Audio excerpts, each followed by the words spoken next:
কোনো না কোনো উপায়ে বাবুকে ডিম খাওয়াতেই হবে, তো কীভাবে খাওয়ানো যায় তাই ভাবলাম আজকে একটু কেক বানিয়ে দিই। তো প্রথমে বাদাম, চিনি আর লবণ গ্রাইন্ড করে নিছি, তারপরে 2টা ডিম দিলাম।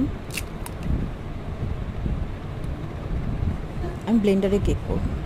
আর এখানে আমি ঘরে আটা ছিল, সেই আটা 1 কাপ আটার মধ্যে ভালো করে আটা নিলাম 1 কাপ আটা থেকে আমি 1 চামচ আটা বাদ দিয়ে 1 চামচ কর্নফ্লাওয়ার অ্যাড করলাম।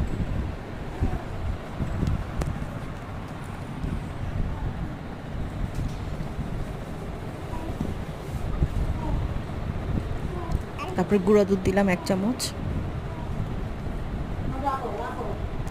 আমি বেকিং সোডাটাও আপনার যেহেতু আমার বেকিং পাউডার ছিল না, বেকিং সোডা ছিল, তাই আমি একদম খুব কম পরিমাণে বেকিং সোডা দিছি। আমি ঘরের যা ছিল তা দিয়ে করার চেষ্টা করছি, সব কিছু একসাথে ব্লেন্ডারে দিয়ে দিছি। এগুলো একটু চেলে নিলে ভালো হয়।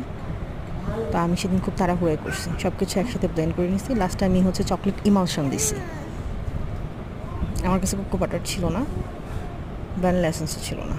এরপরে তেল দিলাম 1 কাপের থেকে কম, 1/4 কাপের মতো দিছি তেল।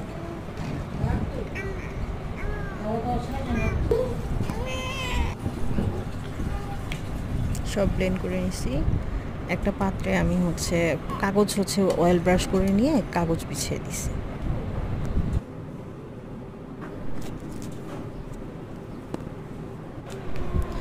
বাবুর জন্য 2টা কাপকেক শেপ করে নিলাম, আর বাকিটা বড়দের জন্য বানানো হচ্ছে।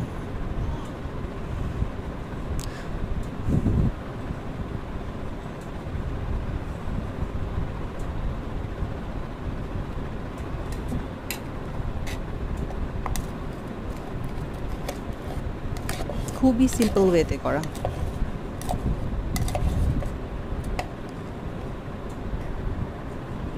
আপনারা কীভাবে কেক বানান? আমি ঘরে যা কিছু আছে সেভাবে করেই বানাই, এত তামঝাম করতে ইচ্ছা করে না মাঝে মাঝে। এই যে আমার কেকগুলো বেক হয়ে